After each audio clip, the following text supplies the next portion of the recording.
আসসালামু আলাইকুম। পল্লী দারিদ্র্য বিমোচন ফাউন্ডেশন পিডিএফ এর আরো একটি নতুন নিয়োগ বিজ্ঞপ্তি নিয়ে আপনাদের সামনে হাজির হয়েছে। আপনারা দেখতে পাচ্ছেন ৩৩৫ জন সহকারী হিসাবরক্ষণ কর্মকর্তা এখানে নিয়োগ প্রদান করা হবে।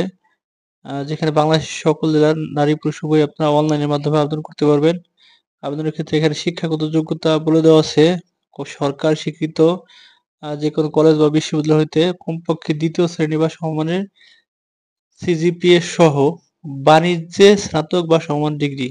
অবশ্যই বাণিজ্য বিভাগ থেকে হতে হবে। শিক্ষা জীবনে কোনো ক্ষেত্রে ৩য় বিভাগ বা শ্রেণী বা সমমানের জিপিএ গ্রহণযোগ্য হইবে না। হিসাব ব্যবস্থাপনায় পারদর্শী হতে হবে।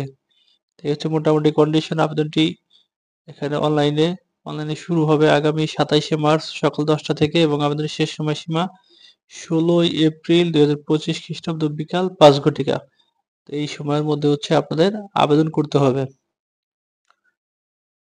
অন্য কোনো কন্ডিশন বলতে ৩১শে মার্চ ২০২৫ খ্রিস্টাব্দ তারিখে প্রার্থীর বয়স ১৮ থেকে